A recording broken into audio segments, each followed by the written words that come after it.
Bismillahirrahmanirrahim. My name is Faiz Akhtar from CCU School. Dear students, today my topic is about dialysis and kidney transplant. First of all, what is dialysis? Dialysis, the cleaning of blood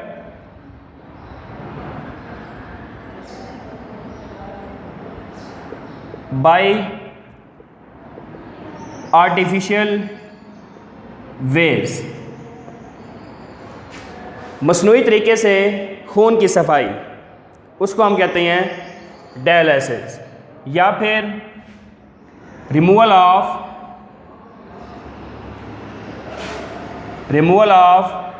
waste और water by artificial veg.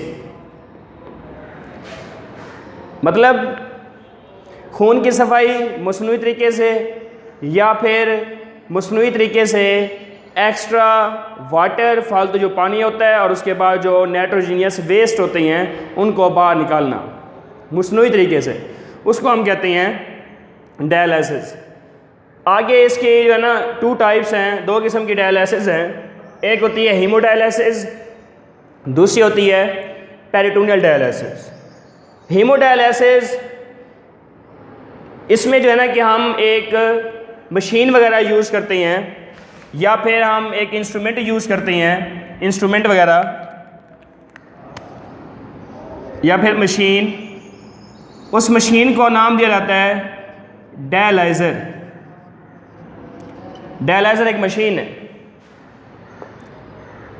उसके बाद जो है ना कि इसमें हम क्या काम करते हैं, इसमें हमारे पास एक अपरेटस होता है जिसको हम डायलाइज़र का नाम दे रही हैं। उसके बाद जो है ना कि इसके अंदर क्या होंगी, डिफरेंट किस्म की ट्यूब्स होंगी, ट्यूब्स।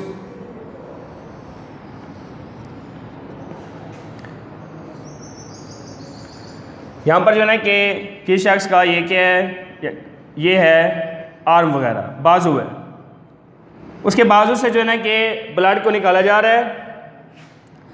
ब्लड जो है ये निकालेंगे, फिर उसके बाद इस ब्लड को इन ट्यूब्स के अंदर क्या करेंगे, घुमाएंगे। तो ये ब्लड जो है ना कि ये घूमेगा इन ट्यूब्स के अंदर और इसकी साइड से जो है ना कि क्या होगा, फ्लूइड वगैरह, फ्लूइड। इस फ्लूइड को हम नाम देते हैं डायलाइसिस फ्लूइड। इसको डायलाइसिस फ्लूइड का नाम दिया जाता है। ये फ्लूइड होता है और ये फ्लूइड फिर क्या करता है, ये जितने भी नाइट्रोजन वेस्ट वगैरह होते हैं वो सारे रिमूव हो के इस फ्लूइड के अंदर आ जाते हैं। तो यहाँ पर ये जो ट्यूब्स हैं, ट्यूब्स सेमी परमिएबल मेम्ब्रेन के तौर पर काम करती हैं। सेमी परमिएबल मेम्ब्रेन, ये ट्यूब सेमी परमिएबल मेम्ब्रेन होती हैं। सेमी परमिएबल मेम्ब्रेन जो कुछ मॉलिक्यूल्स को अपने अंदर से गुजरने की इजाज़त देती हैं और कुछ को रोक देती हैं, उसको हम कहते हैं सेमी परमिएबल। तो ये ट्यूब्स होंगी, इनके अंदर क्या होगा, ब्लड होगा। इन ट्यूब्स के अंदर क्या होगा, ब्लड। अब ब्लड जो है ये इन ट्यूब्स के अंदर राउंड करता है या घूम रहा होता है और इस ब्लड के अंदर वेस्ट वगैरह जो होते हैं, इस ब्लड के अंदर जो वेस्ट होंगे, नाइट्रोजनियस वेस्ट, इनको हम कहते हैं नाइट्रोजनियस वेस्ट। तो ये नाइट्रोजनियस वेस्ट क्या होंगे, रिमूव होंगे और ये रिमूव हो के ये आ जाएंगे फ्लूइड के अंदर। तो जितने भी वेस्ट वगैरह होंगे वो सारे फ्लूइड के अंदर आ जाएंगे और ब्लड हो जाएगा यहाँ पर क्लीन। ब्लड क्या बन जाएगा, क्लीन, साफ हो जाएगा ये खून। ब्लड जब क्लीन होगा, इस ब्लड को दोबारा जो है ना ये कहाँ पर जो है ना कि इंटर किया जाता है, दाखिल कर दिया जाता है वो दोबारा बॉडी के अंदर। तो ब्लड जो है वो बॉडी से बाहर निकाला जा रहा है और बाहर अपरेटस जो है उसके अंदर इस ब्लड की क्लीनिंग हो रही है, इसकी सफाई हो रही है। और इसकी सफाई के लिए हम एक अपरेटस यूज़ करते हैं या मशीन वगैरह यूज़ करते हैं, अपरेटस भी कह सकते हैं। तो अपरेटस को हम नाम देते हैं डायलाइज़र। तो ये डायलाइज़र जो है इनमें ट्यूब्स होती हैं। ये ट्यूब जो हैं सेमी परमिएबल मेम्ब्रेन के तौर पर काम करते हैं और इसके इर्द गिर्द जो है ना क्या होता है, फ्लूइड होता है। जितना भी ब्लड के अंदर वेस्ट वगैरह होगा वो सारा वेस्ट निकल के किसके अंदर आ जाता है, फ्लूइड के अंदर आ जाता है। तो ब्लड जो है वो क्या हो जाता है, क्लीन, उस ब्लड को दोबारा पहुंचा दिया जाता है कहाँ पर, बॉडी के अंदर। और ये जो प्रोसेस है ये कब किया जाता है, ये किया जाता है 3 टाइम्स इन वीक, हफ्ते में 3 बार जो है ना कि ये प्रोसेस किया जाता है, जिसको हम नाम देते हैं हीमोडायलिसिस। सेकंड जो टाइप है उसको हम नाम देते हैं पेरिटोनियल डायलिसिस। अब पेरिटोनियम डायलिसिस ये हम घर के अंदर भी कर सकते हैं, होम के अंदर, घर के अंदर।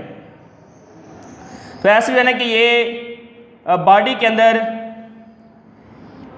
एक कैविटी होती है, उसको नाम देते हैं पेरिटोनियल कैविटी, उसको पेरिटोनियल कैविटी का नाम देते हैं।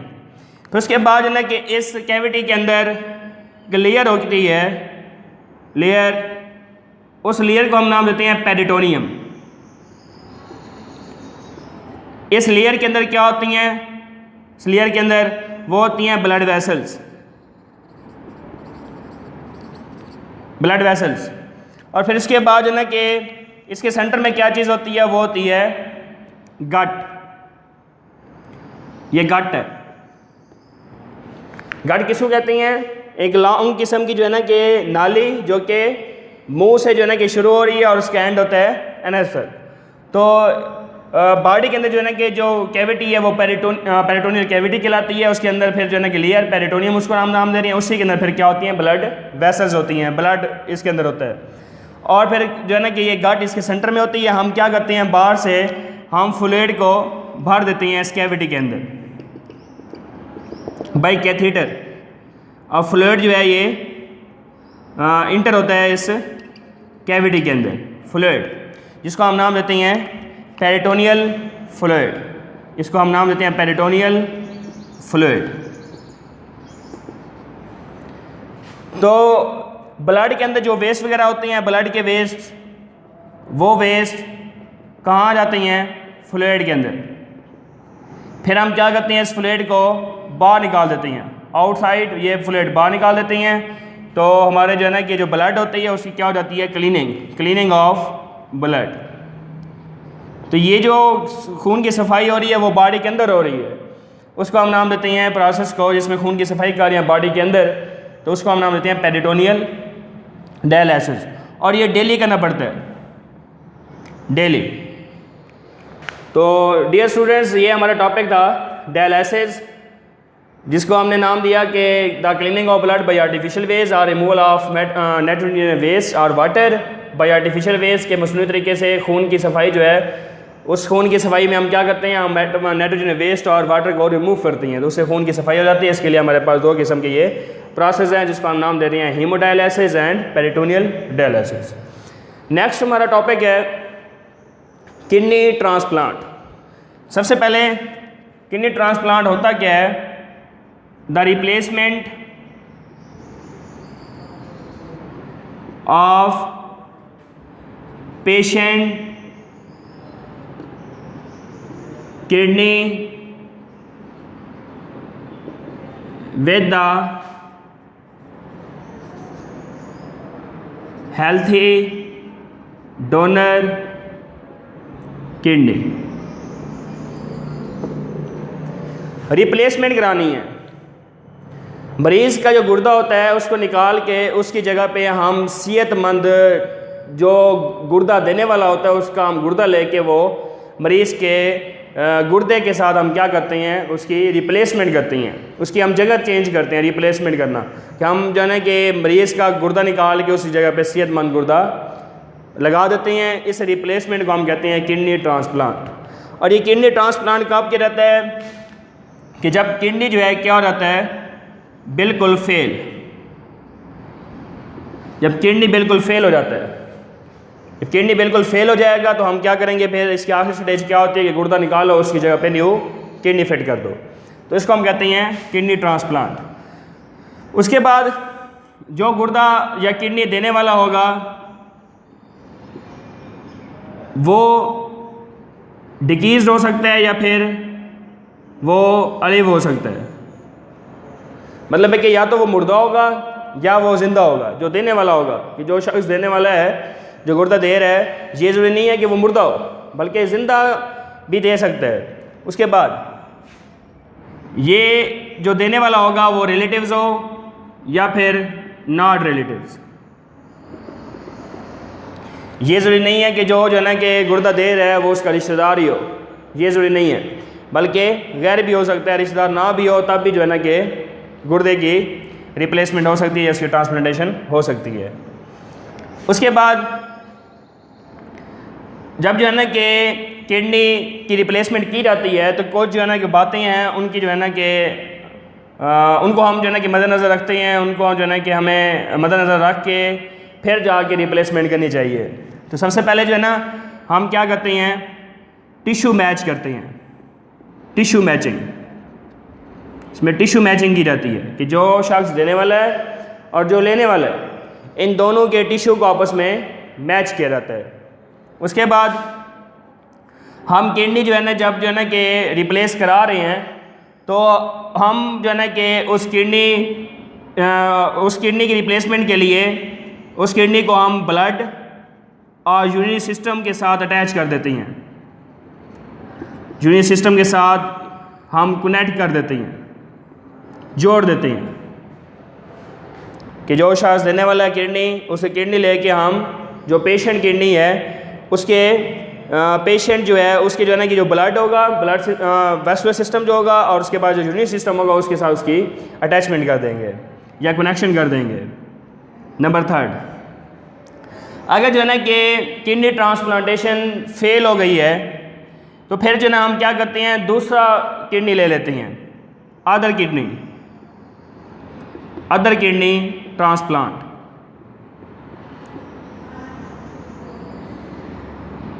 उसके बाद जो किडनी हम कनेक्ट कर रहे हैं या हम रिप्लेस करा रहे हैं तो उस किडनी की एज कितनी होगी, एज ऑफ किडनी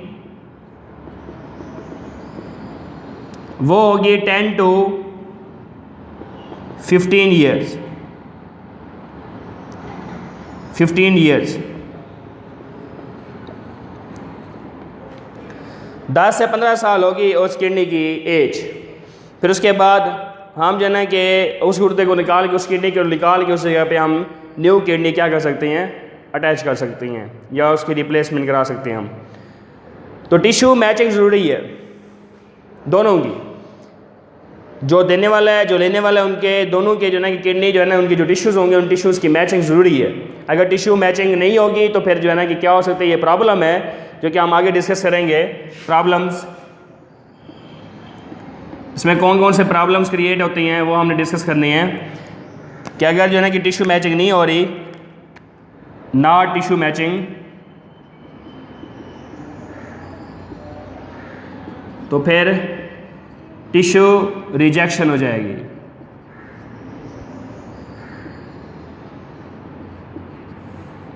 या फिर जो है ना कि वो जो ट्रांसप्लांटेशन हो रही थी वो सही तरीके से ट्रांसप्लांटेशन नहीं होगी क्योंकि टिश्यू रिजेक्ट हो गए हैं, इनकी टिश्यू रिजेक्शन, अगर टिश्यू मैचिंग आपस में नहीं हो रही। तो हम जो है ना कि जो देने वाला जो लेने वाला जो है ना कि उनकी टिश्यू की मैचिंग हमने लाजमी करनी है, वरना हमारी किडनी ट्रांसप्लांटेशन जो है ना ये रिजेक्ट हो जाएगी। उसके बाद हम फिर क्या करते हैं, जो लेने वाला है उसका जो सर्कुलेटरी सिस्टम, ब्लड और उसके बाद यूरिनरी सिस्टम जो होगा उसके साथ हम इसकी कनेक्शन करा देते हैं। फिर उसके बाद जो है ना कि अगर जो है ना कि एक जो है ना कि हम रिप्लेसमेंट करा रहे हैं किडनी की और वो किडनी की रिप्लेसमेंट सही तरीके से नहीं हुई तो हम क्या करते हैं, उसकी जगह पे कोई और किडनी लगा देते हैं कि अगर एक ट्रांसप्लांटेशन हमने की है सही नहीं हुई तो उसकी जगह पे हम दूसरी ट्रांसप्लांटेशन कर सकते हैं। और उसके बाद उस किडनी की एज कितनी होगी, वो होगी 10 to 15 ईयर्स। प्रॉब्लम्स कौन से क्रिएट हो रही हैं कि अगर टिश्यू मैचिंग नहीं होगी तो फिर टिश्यू की रिजेक्शन हो जाएगी, या फिर जो है ना कि दूसरा जो है ना कि प्रॉब्लम हो सकता है, जैसे फॉर एग्जांपल इन्फेक्शन वगैरह, कोई इन्फेक्शन क्रिएट हो गया है, उस वजह से भी क्या होगी, किडनी ट्रांसप्लांटेशन रिजेक्ट हो सकती है। फिर उसके बाद थर्ड पॉइंट क्या होगा, थर्ड पॉइंट के अंदर